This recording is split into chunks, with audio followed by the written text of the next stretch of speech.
আজকের এই ভিডিওতে কিছু ব্যাপার নিয়ে কথা বলবো। আমাদের সবার প্রিয় অভিনেতা রাহুল বন্দ্যোপাধ্যায়, রাহুল দাকে নিয়ে আমি অলরেডি একটা ভিডিও করেছিলাম এবং গতকাল আমার চ্যানেল থেকে কোনো ভিডিও আসেনি এবং আমি মনে করেছিলাম যে গতকাল একটু চ্যানেলে তো ভিডিও অফ রাখাটাই উচিত এবং প্লাস আমি নিজে ভিডিও বানানোর মুডে ছিলাম না।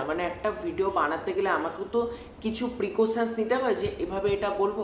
গতকাল আমার কিছু ভালোই লাগছিল না যে এরকম হঠাৎ করে আমাদের টলিউড ইন্ডাস্ট্রিতে যাকে আমরা এতটা ভালোবাসি তিনি এভাবে আমাদের ছেড়ে চলে যাবেন।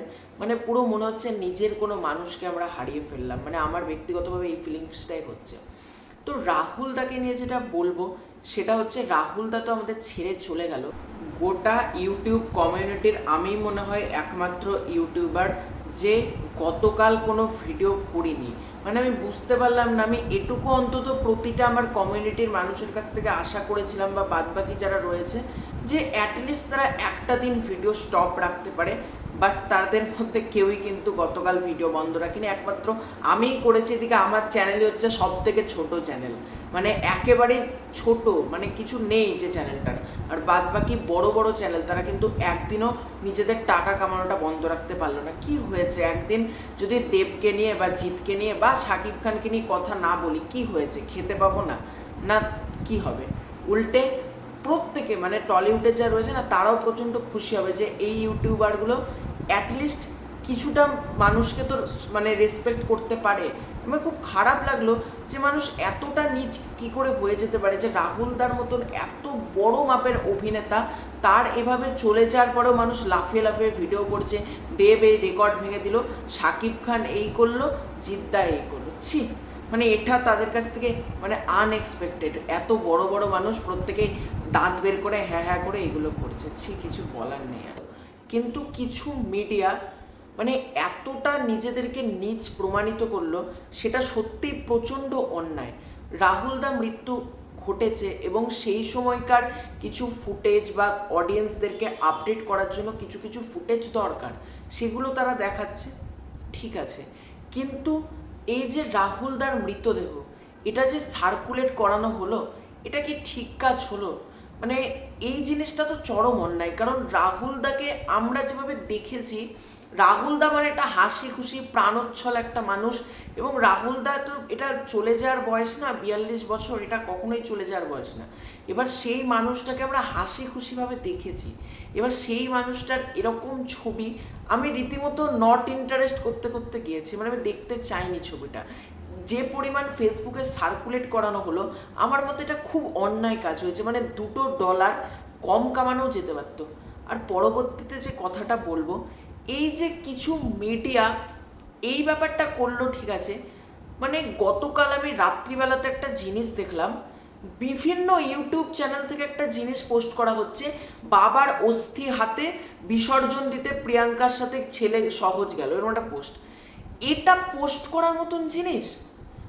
এরা কি আদৌ মানুষ? আমার মতো এটা প্রশ্ন যে এই বাবার অস্থি বিসর্জন এটা পোস্ট করতে হবে?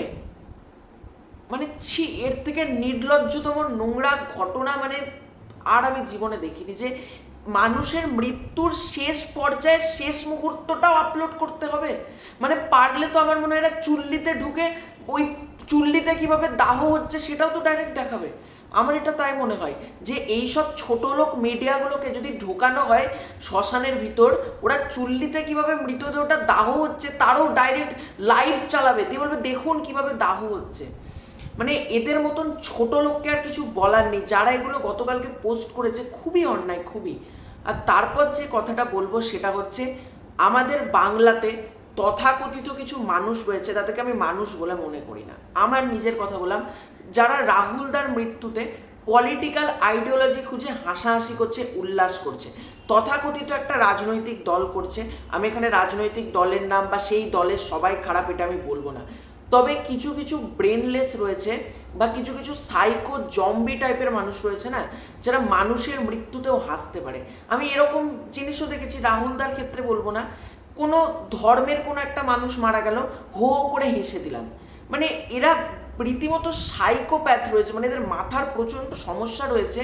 আজকে রাহুল দা যে পলিটিক্যাল আইডিওলজি থেকে বিলং করে, হতেই পারে কেউ সেই পলিটিক্যাল আইডিওলজিকে বিশ্বাস করে না, বা আজকে তৃণমূল কেউ করে, কেউ বিজেপি কেউ করে, কেউ সিপিএম কেউ করে, কেউ কংগ্রেস কেউ করে, প্রত্যেকের নিজস্ব আইডিওলজি রয়েছে। কিন্তু কোনো পার্টির বা কোনো একজন অভিনেতা যদি মারা যায় না, এক্ষেত্রে পার্টিতে তার কি আইডিওলজি এটা আমি কিন্তু দেখবো না। আর রাহুল দার যে আইডিওলজিটা সেটাকে আমি খুব রেসপেক্ট করি। মানে রাহুল দাস শিব দ্বারা বিক্রি করে দেয়নি এমন একটা মানুষ, এবং রাহুল দার আমি বক্তব্যগুলো ফলো করতাম, এত মারাত্মক বক্তব্য রাখতো না, মানে ভালোভাবে লিখে, মানে যাকে বলছে পুরো সেফটি পিনের মতন পিন হবে এমন বক্তব্য রাহুল দা রাখতো। মানে রাহুল দার প্রতিটা বক্তব্য যুক্তিযুক্ত ছিল। এটা আমি সব সময়তেই বলবো, রাহুল দার বক্তব্যগুলো আমি ফলো করতাম। এবং রাহুল দার যে পলিটিক্যাল আইডিওলজি সেটাকে আমার কেন ভালো লাগে, কারণ এই মানুষটা শির দ্বারা বিক্রি করে দেয়নি। এই মানুষটা অন্যায়কে অন্যায়, ন্যায়কে ন্যায় বলতে শিখেছে। এই মানুষটার মতন যদি আমি 1%ও হতে পারি না, নিজেকে অনেক বড় কিছু মনে করবো, যে এই মানুষটার আমি হতেও পারবো না রাহুলদার মতন কোনোদিন ওই রকম মানে চিন্তা ভাবনার মানুষ, কিন্তু যদি 1%ও হতে পারি নিজেকে অনেক বড় কিছু মনে করবো। আর এইসব কুলাঙ্গারগুলো ফেসবুকে রয়েছে, ফেসবুকের নোংরামি করছে, আজকে এরা বুঝতে পারছে না যে বাচ্চাটার কথা তো মাথায় রাখা উচিত না। আমি এটাই প্রথম থেকে ভাবছি যে বাচ্চাটার মনের অবস্থা কী হবে এই পোস্টগুলো দেখে। এদের নিজের ঘরেও মা বোন রয়েছে, বাচ্চা রয়েছে, তাদের সাথে যদি এরকম কিছু ঘটে তারা এই পোস্টগুলো করতে পারবে তো? আমার হলো এটা কথা, যে তাদের নিজেদের পরিবারের সাথে যদি এটা হতো আর কেউ যদি এই পোস্টগুলো করতো, ভালো লাগতো? মানে কিছু বলার নেই। এদেরকে মানুষের পর্যায়ে ফেলা উচিত না। মানে মান, হুঁশ, লজ্জা কোনো কিছু নেই। মানে সব কিছু বিক্রি করে দিয়ে সব, মানে ফেসবুকটা যেহেতু ফ্রিতে চালানো যায়, কিছু রিচ পাওয়া যাবে বলে করতে এসেছে, আর কিছুই না। এদেরকে মানুষের পর্যায়ে আপনারা ফেলবেনই না। যারা আমার ভিডিওটা এতক্ষণ ধরে দেখলেন, আমার খুব খারাপ লাগলো যে ছোট বাচ্চাটার কথা মাথায় রেখে অ্যাটলিস্ট এটা না পোস্ট করলেও চলতো। এই মৃতদেহগুলোর, মানে রাহুল দার যে ডেড বডিটা, সেটা না পোস্ট করলেও চলতো। নানা রকম যে ছবি, আমাদের প্রত্যেকেরই না মানসিক অবস্থা ভালো নেই, তার ওপর যদি এই রকম পোস্টগুলো দেখি মাথাটা প্রচণ্ড গরম হয়ে যায়। আমি অনেকভাবে নিজেকে কন্ট্রোল করেছি। আমি হয়তো ভিডিওটা গতকাল করলে এমন কিছু কথা বলে ফেলতাম, হয়তো আমাকেই পরে সেগুলো ট্রিম করে দিতে হতো। তাই জন্য আমি সুস্থভাবে ভালোভাবে ভিডিওতে কথাটা বললাম। আর দয়া করে রাহুল দার মতন এত বড় জ্ঞানী শিক্ষিত একটা মানুষকে ব্যাসিং করতে যাবেন না, কারণ আপনারা রাহুল দার নখের যোগ্য না। আমি এটা বলেই ভিডিওটা শেষ করলাম। তো তোমাদের এই পুরো ব্যাপারটাকে কেন্দ্র করে কি মতামত কমেন্ট করে জানাই। আমি এই ভিডিওতে বলবো না লাইক করো, কমেন্ট করো, সাবস্ক্রাইব করো, কিছু বলার দরকার নেই। শুধু তোমাদেরকে বলবো, তোমাদের যদি মতামতটা সেটা কমেন্ট করো, লাইক সাবস্ক্রাইব করার এই ভিডিও থেকে কোনো দরকার নেই।